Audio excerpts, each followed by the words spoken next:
Going on, everybody? Welcome to another recap episode of the Monday Night Racing Pro Series. My name is Brandon Hauff, and this week Michael Massey is away, as he said the last episode. So filling in, we have a familiar face to many of you, Justin Melillo, and our special guest today is Devin Henry. How's it going, guys? How are we doing today? It's good. Doing good, man. Yeah, that's good to hear. All right, so last night you guys were at Michigan with the trucks. Very interesting race, I guess to say. Went pretty clean towards the end. Kind of some we haven't seen this season, because usually these races turn out to be caution fest near the end, but pretty clean for the last 40 laps or so. Winning the race was Shane Van Gisbergen, and I know he's been pretty fast all year, but as you guys know, he also causes some things that a lot of people don't like. But what were your guys' perspective? We'll start with Justin. Sure. Yeah, it was actually a tale of two races. It felt like for the first half of the race, the first 50 laps, there was a lot of disagreements on the track, a lot of people getting into a lot of other people, and we seemed to be under caution more than we were under green. But for the last half of the race, it was green, and for some of us, we had saved an extra set of tires that we wish we would have gotten to use at some point. But yeah, it was an interesting dynamic the way that it turned out. You really felt for guys like Raja Caruth, who he needed that Hail Mary to be able to make it into the playoffs. He needed to win, and he's done it the last two seasons, but he was out and used his fast repair before even the quarter mark of the race last night.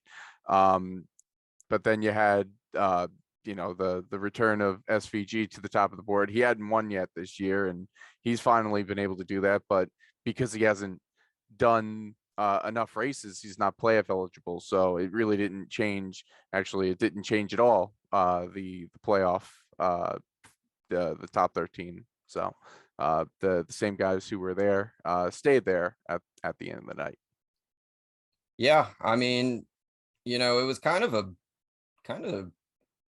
default race, or what's the word I'm looking for? Like the usual suspects really were at the front. It seemed like once everything cycled out. I mean, obviously throughout the night, obviously to start the race with all the cautions, it felt like a lot of people maybe you might not always see up front were running up there. I know a couple guys led laps that haven't led all season. But I felt like at the start, it looked like a plate race, sort of. Like the first 10 laps before tire wear came into play, I thought for sure, and I did it myself personally. I did a practice race with them last week, and I know the first 10 laps, you can pretty much hold that thing wide open and, you'd be able to hold it. But once tire wear came into play, you saw kind of everybody get spread out. But, it turned out to be an interesting race, and fuel mileage too towards the end. A lot of strategy came into play. That's cool to see, and Michigan usually has that anyway. Well, we'll go to Devin now. What'd you experience last night, Devin? I know you finished 14th, right? So how was your race? Well, I think a couple things to touch on is specifically you talking about the super speedway racing. When I went into the races, I did a couple practice races too with just a few guys, AI racing, and I really did think that it was going to have a little bit more of that super speedway pool, especially down the back straightaway with the draft. And then in the race, you couldn't really get a good draft and then make that move to the inside and like try to catapult by someone. I think I accidentally did it to Justin a couple of times. I think when you got to the inside and you were making that inside line have to work in the corners, when you couldn't really float on exit, especially let's say 5 laps in on a set of tires, you couldn't propel off the corners.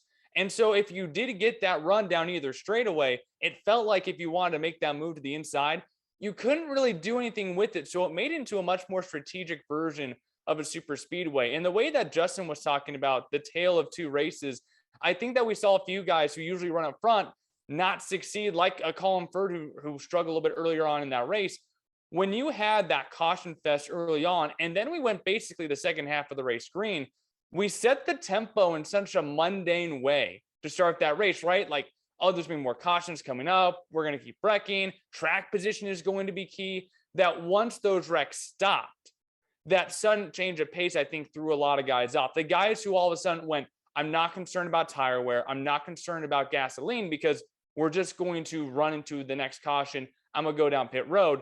They ended up finding trouble. Some of them had to pit twice in that final stretch for about 30, 40 laps because they weren't concerned about fuel, because they thought they were going to get that next caution to make them to the end. So I think that change of pace that we've seen a couple of times now. We've seen that at Charlotte before. We saw it in the championship race last year.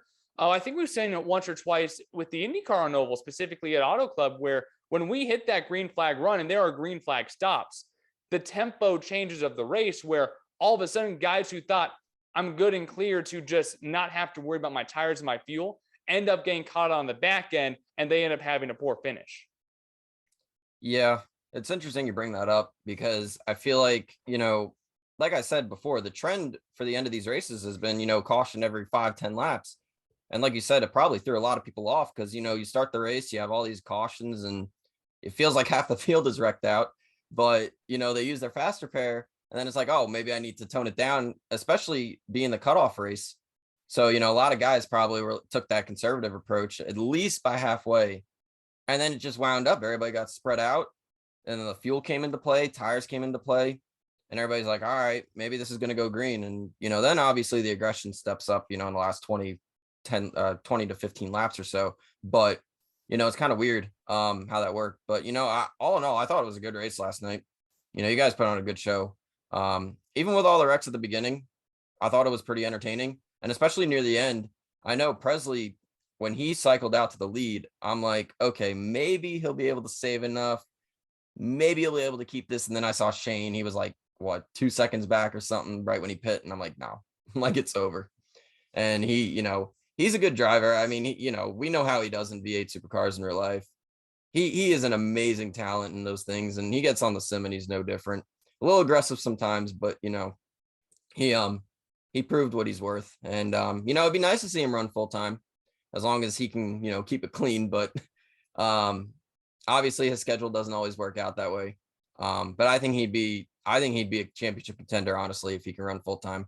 But we'll focus our approach now, or shift our approach to the playoff picture. So who do we view, you think, as championship favorites, underdogs? We'll start with favorites. We'll start with Justin. Who do you view as your championship favorites right now? We'll go with maybe 2 names if you can pick out of that pool.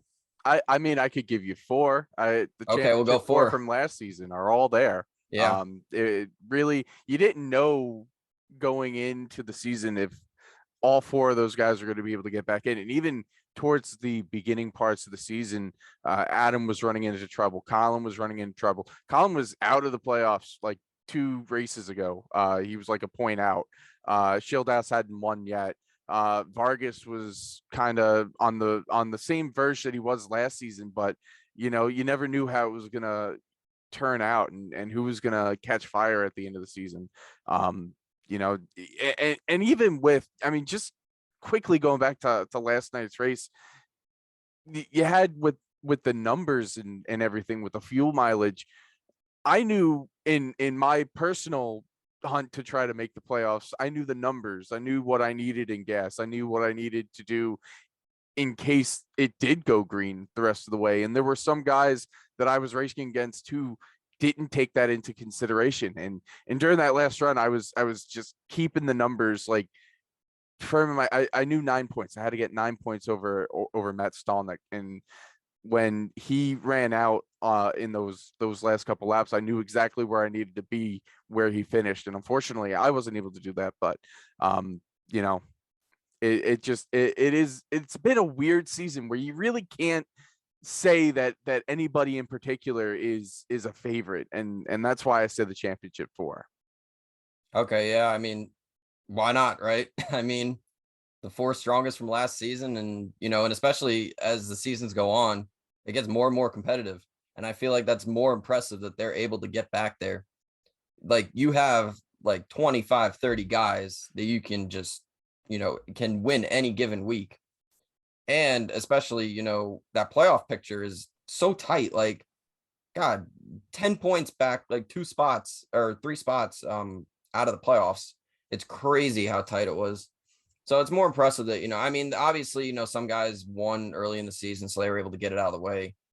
but the points and everything I just feel like the league is so competitive, and to get back there, I know getting back to the championship four will probably be really tough. It's really hard to make it 2 years in a row, especially in this league.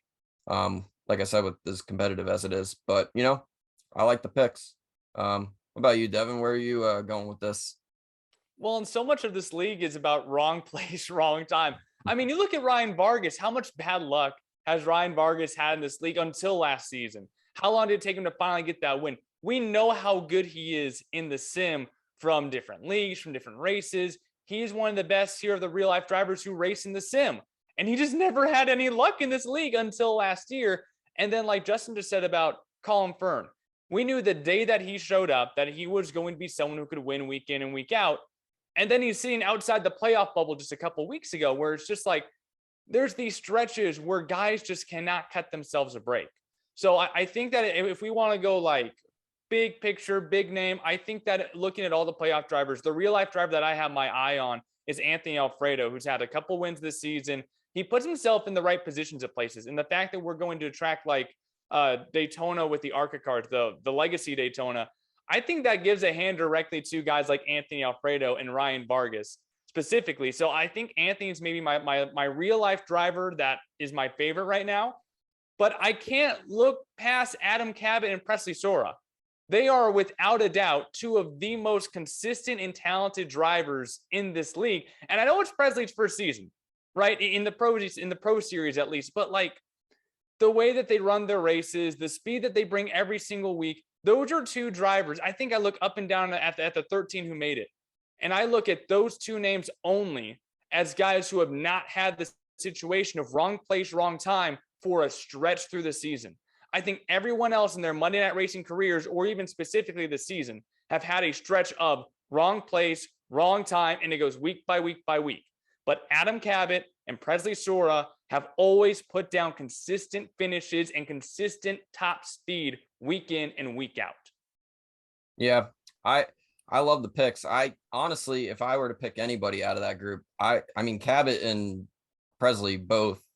If you're not going to pick a real life driver, they're hands down the two favorites. I honestly, my championship favorite is Presley Sora in his first season. I mean, he has been so good all year. And I know when we had him on the show a few weeks ago, he was talking about, he hasn't done much of this for very long. I know he's been on the sim for about, I think he said 4 years or so. But, he has a lot of experience in these upper series. He did the Ignite series on iRacing. I think he's hopped in a real car before. I don't know if he's done a race. I think he did a test. But he's a great driver. Personally, I've raced against him. He's one up and comer on iRacing. I know people are going to look out for. I'm not sure if he made Road to Pro round 2. But I know he's gonna be there one day. If you remember back to when ERL was the feeder series for Monday Night Racing, it was Cabot versus Presley for that championship, and it came down to the last race, last corner. They side by side, whoever came out in front was going to be the champion, and it ended up being Cabot. And so Cabot's got like a head start, and he's got a championship already. So now Sora is ready to get his revenge, I feel like, this year for sure. Yeah, it's definitely, I feel like that's going to be the case. If I had to pick a real life driver though, I'd probably go with Alfredo, just because he already has those 2 wins this season. And plus you mentioned Devin, the ARCA cars at Legacy Daytona. He has won those 2 plate races at Daytona. And then I believe, was it Talladega he won as well?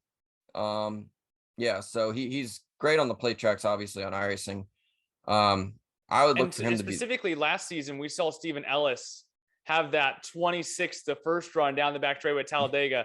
That's not something that I think you're going to see happen with the ARCA cars at Daytona. That's way more strategic, where you put yourself in that right position, where I think we definitely see a playoff driver win that plate race. Yeah, I definitely go with that. I know obviously a plate race, anybody can win, but when it comes down to the playoffs, all those guys step up. Doesn't matter what track it is, doesn't matter what the circumstances are. These guys are always going to be up front, and that's why they're in the playoffs to begin with. But shifting gears now, we'll talk about Devin a little bit, our guest today.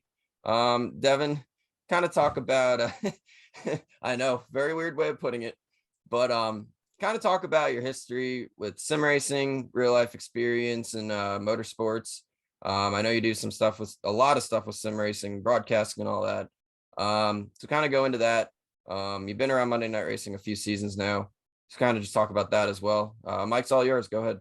Oh, fantastic. I love the mic. The mic doesn't like me as much though, but I've been really fortunate in the real life racing world. I started my life out on dirt tracks. I never got the opportunity to race, but I always wanted to.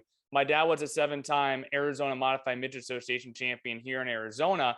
And he likes to remind me occasionally that the year of my birth, he had to miss a race. And because he missed that race, he lost the championship by like 3 points or something. So he would have had 8 if it wasn't for me.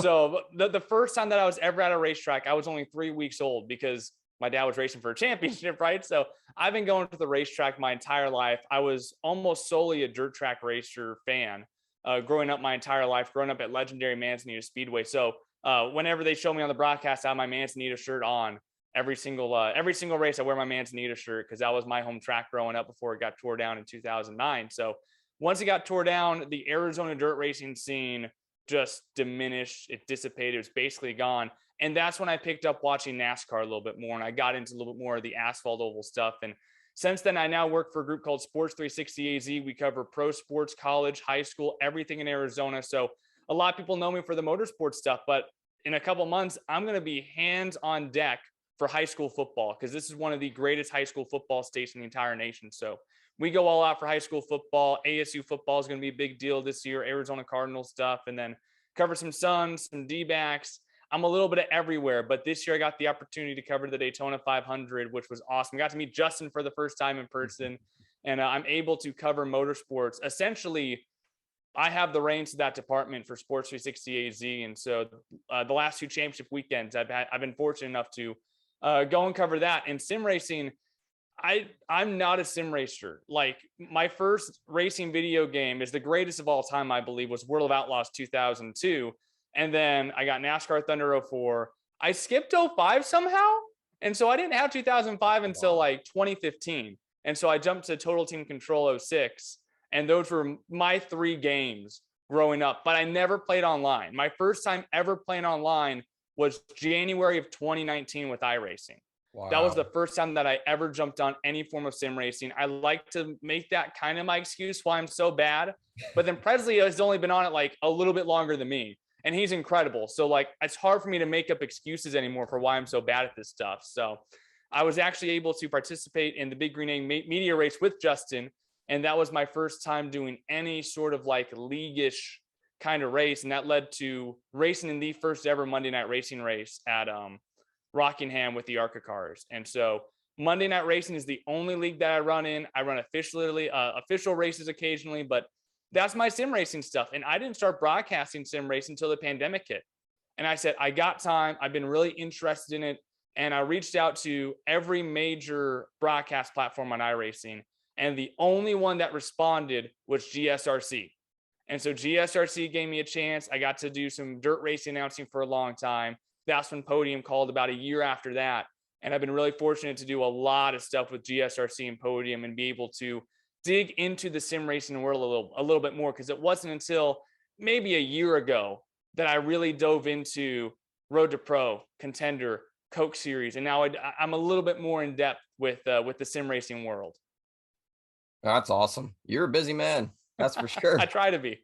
I can't believe you skipped 05 though. I mean, I know people tell me like that's the best EA Sports game, and I'm like, dude, I didn't get that till like 5-10 years ago. I went 04 to 06.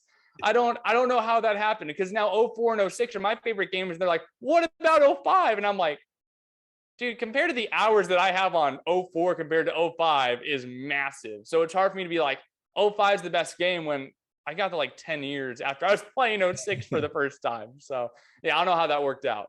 I have to say though, the starting on World of Outlaws 02, that's the perfect game to start out on. Even if it wasn't NASCAR, but man, that game was so fun. I played that growing up, and I played that, and I even played the remastered one, I think in, what was it, 2010 or something?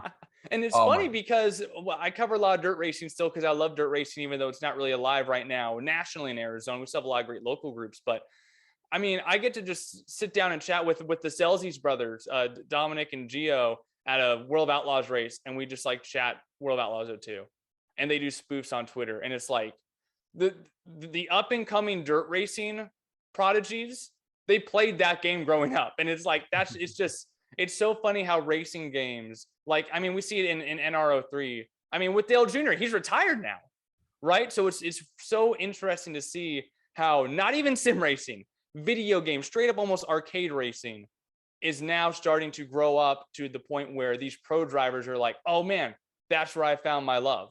It's crazy now. You got to be excited for the upcoming World of Outlaws game that's coming later this year. Dude. Yeah. When iRacing was like, we're going to do World of Outlaws stuff, I'm like, this is the first true dirt racing World of Outlaws game since 2002.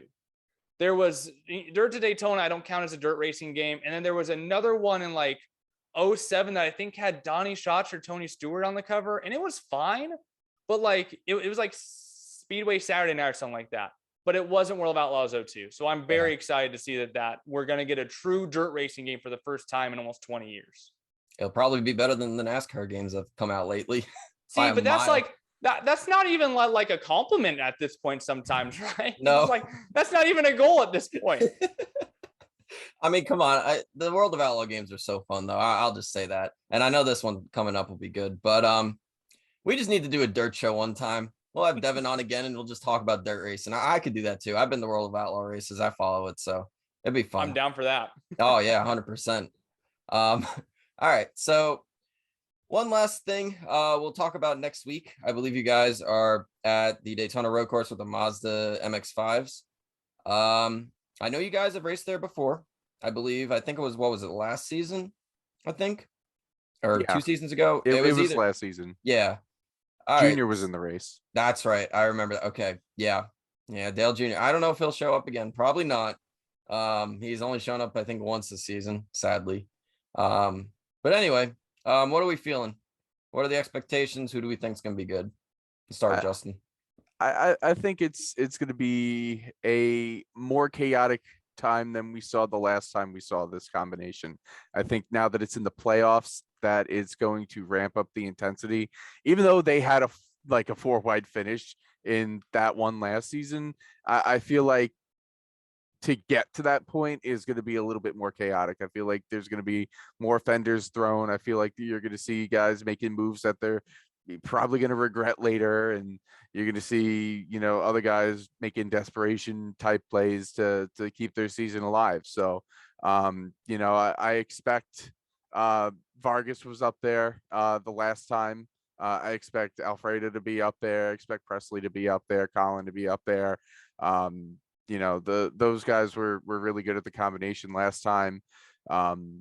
Well, Presley, we don't know, but I expect him to, because he's good with anything that's a Mazda, it seems like, thanks to Moon Car. So, we'll just have to see how it goes. I'm probably going to do my normal strategy of trying to stay out of everybody's way and survive until the end.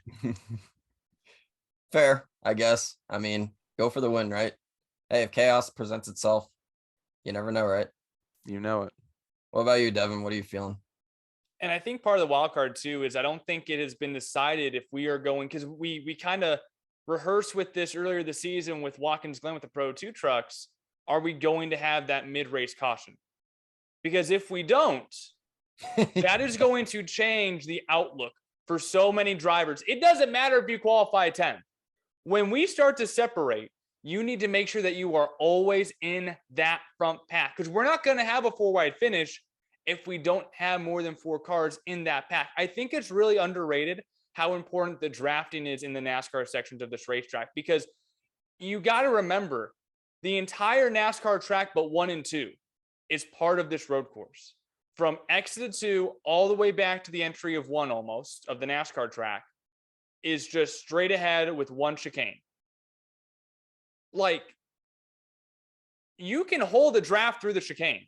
It's a matter of your breaking point. So I think the urgency, especially if we do not have that mid-race caution, to be in that front pack is going to be vital. On top of that, I for some reason, I think I remember Schildhouse running really well here last time. And also I think Ryan Vargas, because he loves his Miatas. We all know that.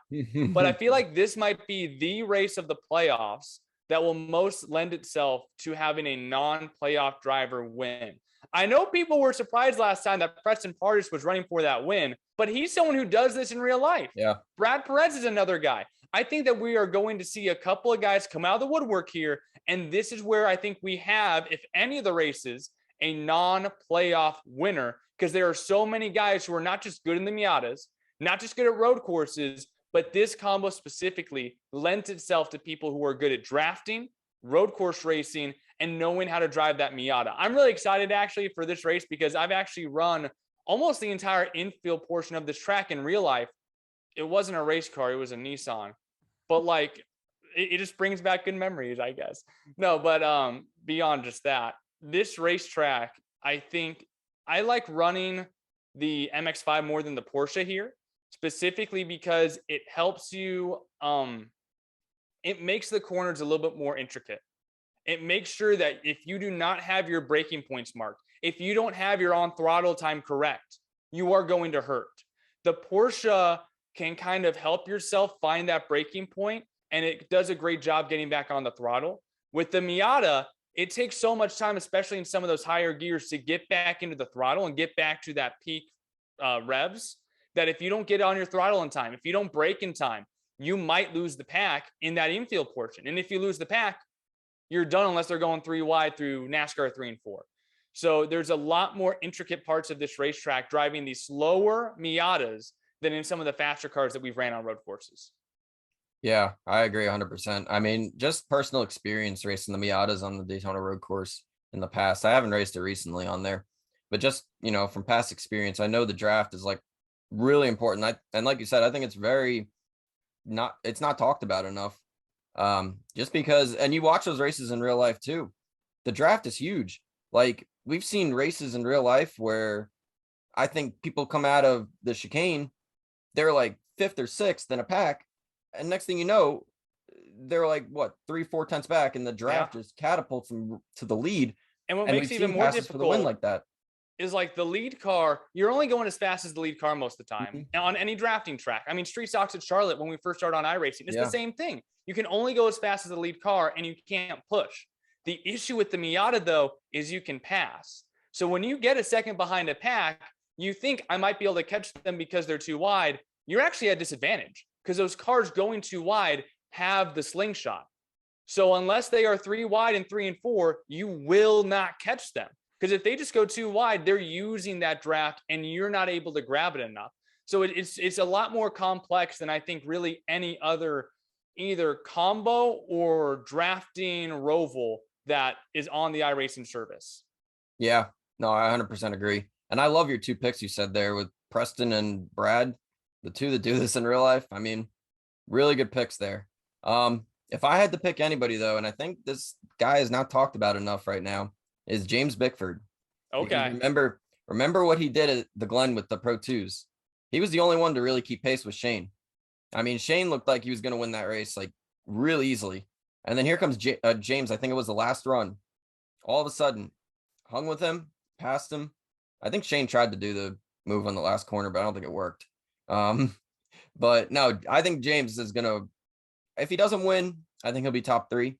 I think you're right though, Devin, when you talk about Preston and Brad, I think they'll be 2 of the favorites. I think Preston might win. Honestly, I know how good he is in real life, and I know how good he is on the sim. So I'm going to go with my playoff driver being James if he's going to win. And I'm going to go with Preston as my non-playoff driver, if that's allowed, I guess. But, we can bend the rules here. You make the rules. Exactly. I know, right? I can make the rules. Mike's not here, so I can kind of change them a little bit. There you go.